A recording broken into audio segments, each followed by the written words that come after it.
participation in this interactive dialogue. And I now invite the Special Rapporteur on the situation of human rights in the Islamic Republic of Iran, Ms. Asma Jahangir, to report to the committee. Ms. Jahangir, you have the floor. Distinguished delegates, ladies and gentlemen, I am honored to address the General Assembly for the first time since I took up my role as Special Rapporteur on the situation of human rights in the Islamic Republic of Iran in November 2016. The report which I am presenting today covers the first 6 months of 2017. It is based on information received from sources both inside and outside of Iran, communication sent to the government and responses received, the review of legislation, the consultations with various stakeholders, including civil society organizations. I have highlighted a number of individual cases in the report after a process of verification and would encourage the government and states to give their full attention to each one. Mr. Chair, I can report that cooperation between the Iranian government and my mandate is ongoing. The government has responded to 20 communications of the 28 that I have sent. It provided numerous comments on the report that I present to you today, and I was able to engage with the representatives from the Permanent Mission of Iran and a visiting delegation from Iran during useful and substantive meetings in March and September in Geneva. It is my sincere hope that this progress and dialogue will continue and be consolidated, in particular through the government responding positively to my request to visit the country. I have made reference to a number of positive developments in my report. The presidential and local elections in May benefited from a high rate of participation, reflecting the desire of the people of Iran to express their views. During the campaign, President Rouhani spoke about the freedom of the press, women's empowerment, and the rights of all minorities and the most marginalized sections of Iranian society. He further voiced concerns about the curtailment of social media and the repression of students and the situation of reformist leaders under house arrest. I further welcome the intention to utilize the Charter of Citizens' Rights as a human rights guidelines for the executive branch. It is my hope that this intention will be effectively realized through ensuring implementation and enforcement of the Charter. These encouraging signs render many of the reports that I continue to receive all the more painful, and the need for institutional reform all the more pressing. Mr. Chair, I am concerned by the rate of executions in Iran. Reports indicate that since the beginning of the year, 435 persons have been executed. There are some encouraging signs, though. The law on anti-narcotics may reduce sentencing of death penalty. In the last year, at least 2 executions of juvenile offenders has been postponed due to the timely interventions of the authorities. However, at least 4 juvenile offenders were executed and 86 more are known to be on death row, although the actual figure may be higher. I take the opportunity to reiterate my request for a list of all juvenile offenders on death row and reiterate my appeal to the Iranian authorities to urgently abolish the sentencing of children to death and to engage in a comprehensive process of commutation of all death sentences issued against children in line with juvenile justice standards. Furthermore, I recently received information concerning Muhammad Ali Tahiri, the founder of a spiritual movement, writer and practitioner of alternative medicine, theories used in Iran and abroad, who was sentenced to death on the charge of fasad al-arz, corruption on earth. His appeal is pending before the Supreme Court. The trial took place amidst serious due process concerns, and a number of his followers were arrested and reportedly coerced into giving confessions.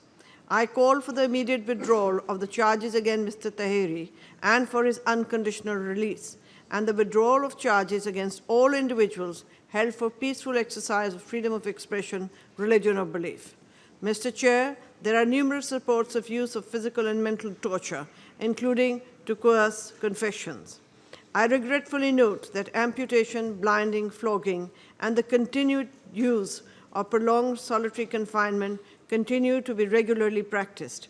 I am also deeply concerned by the consistent reports of the denial of access to proper and necessary medical treatment of detainees, including the deprival of medical care as a form of punishment. Mr. Chair, I would like to pay tribute to those individuals and organizations who submit information to my mandate, many in fear for consequences. More broadly, I have received ongoing and consistent reports of harassment, intimidation, and persecution of human rights defenders. For example, the well-respected human rights defender Nargis Mohammadi continues to be imprisoned simply because of her commitment to human rights.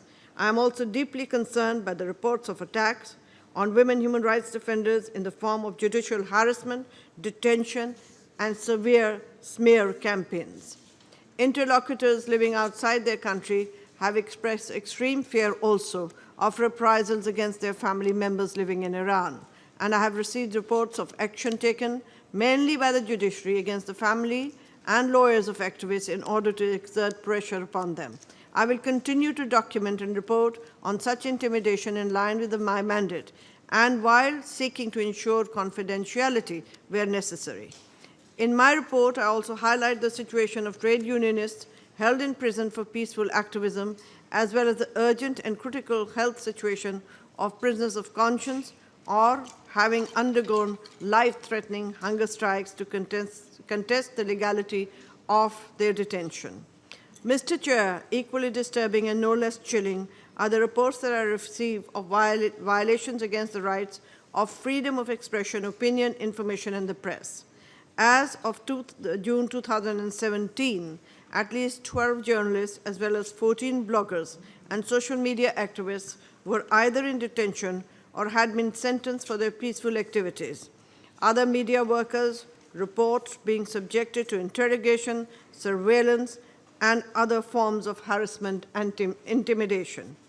In the course of this year, I have met numerous journalists, including some working in the Persian service of the British Broadcasting Company, BBC, during a short visit to the United Kingdom. They described how they had been harassed and intimidated by agents of the state. In some cases, I understand that those targeted did not return to work. I have also received reports of family members being called in for questioning and warned of dire consequences if their relatives continue to work for the BBC Persian service, and the imposition of asset freezes preventing the journalists, for example, from being able to sell their property in Iran.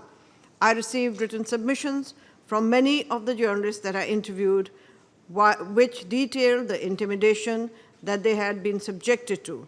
They all sought private meetings for fear of the consequences of being identified as having provided information to my mandate.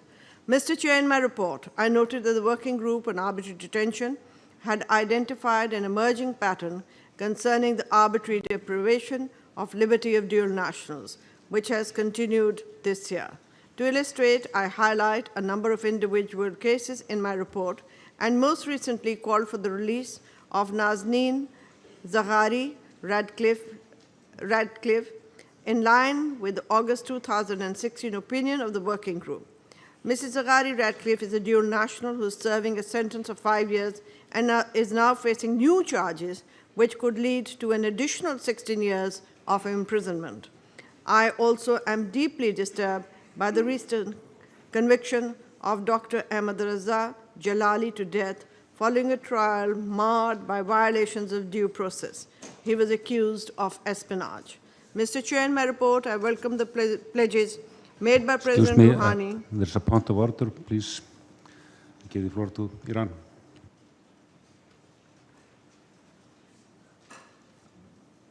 Thank you, Mr. Chairman. We notice people are taking, indeed, their cameras and coming to the room and indeed taking film of the proceedings. And we are interested to know who they are and whether they are indeed accredited to do that, and whether it is the opportunity for all people with camera to come to the room and make movies of the proceedings.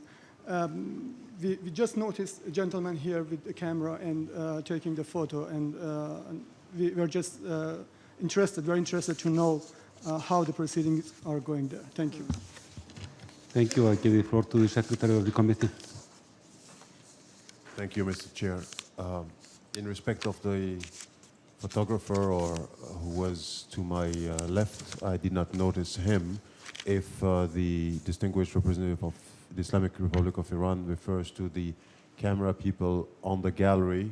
This is an open meeting, so they are, as long as they are duly accredited, and I trust they are duly accredited to have access to the gallery, they are allowed to film, although, as we know, this meeting is already on webcast, but those are presumably national television stations, and that they are allowed to film from the gallery. As far as the floor is concerned, thank you for drawing my attention to it, and I'll see to it that no one takes pictures or films the proceedings. Thank you, sir. Thank you, Mr. Secretary. I give the floor back to the Special Rapporteur. Thank you, Mr. Chair. In my report, I welcome the pledges made by President Rouhani to address the rights of women in Iran and noted the commitment made by the state to the Sustainable Development Goals, including Goal 5, on achieving gender equality and empowerment. However, the vehement reaction to the social media campaigns protesting against mandatory dress code, the arrest of individuals for allegedly reading and spreading feminist literature, and the ongoing ban prohibiting women from watching sports events in stadiums in contravention to the Charter, and exclusion of women from certain occupations and positions suggest much remains to be done to realize these commitments. I call upon the government to address these concerns in practice and legislation through ratifying the Convention on the Elimination of All Forms of Discrimination Against Women and to repeal all laws and policies that discriminate against women and girls. Mr. Chair, I have also documented the situation of ethnic and religious minorities in the country, including the unabated discrimination against and targeting of Baha'i community, which threatens their right to livelihood. I reiterate my call upon the government to guarantee their equal protection as provided by the International Covenant on Civil and Political Rights to which Iran is a party. I have also been disturbed by the reports of arbitrary arrest, detention, torture, and persecution of activists carried out by ethnic minorities to promote social, economic, cultural, and linguistic rights, and call upon the government to ensure that the rights of all communities are protected. Mr. Chair, whilst I have focused today on the current human rights situation in Iran, which is deeply concerning in many respects, I also believe that there are some encouraging signs, and I hope will be realized in the near future. I stand ready to offer what assistance I can in this regard through increased engagement and dialogue with the authorities, and I hope through visiting the country. To this end, I sought to make some specific recommendations in my report to the government to reform the judicial system with a view to ensuring its independence, including through capacity building and training, through ensuring the transparent and merit-based appointment of judges, through ensuring the protection of judges, prosecutors, and lawyers and their families, and through strengthening the self-regulation functions and independence of bar associations and councils. To move forward, I would like to suggest we must also look back. In this regard, the significant number of petitions, communications, and documentation related to the reported executions of thousands of political prisoners, men, women, and teenagers in 1998 speaks a deep and unremitting pain that must be surely addressed. These killings themselves have been acknowledged by some at the highest levels of the states. Almost on a daily basis, I receive heartfelt letters from the relatives of those killed calling for answers. The families of the victims have a right to remedy, reparation, and the right to know about the truth of these events and the fate of the victims without risking reprisals. I therefore reiterate my call upon the government to ensure that a thorough and independent investigation in these events is carried out. Looking forward with respect to my mandate, I would also like to inform of a productive mission that I undertook in August to Norway and Sweden. I met with individuals who recently left Iran, civil society representatives, and was able to have an exchange of views with the respective foreign ministers. My visit served to further confirm the assessment presented to you today, and I was able to receive further detailed information related to violations of due process and the right to fair trial. I am deeply concerned at the numerous and consistent reports indicating a lack of independence of the judiciary, as well as the restrictions imposed upon the bar associations, which limit their ability to operate independently. There are also significant number of reports of lawyers being intimidated, harassed, and arrested while performing their professional duties.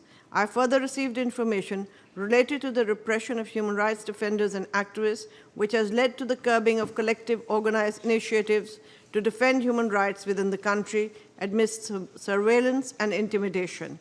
I also heard from the representatives of ethnic minorities on discriminations faced and violations perpetrated against the Baha'i community. I look forward to formally reporting on the findings of this mission in due course. Mr. Chair, I would like to conclude by paying tribute again to those who continue to speak out and provide information to my mandate amidst a blanket of fear and intimidation directed towards them and their families. I also reiterate my appreciation for the ongoing dialogue with the government and my deep hope that the human rights situation in Iran will improve through the efforts of the government and a continuous dialogue. This will require an enabling political environment both at the national and global level. I thank you. I thank Ms. Jahangir for her statement, and I open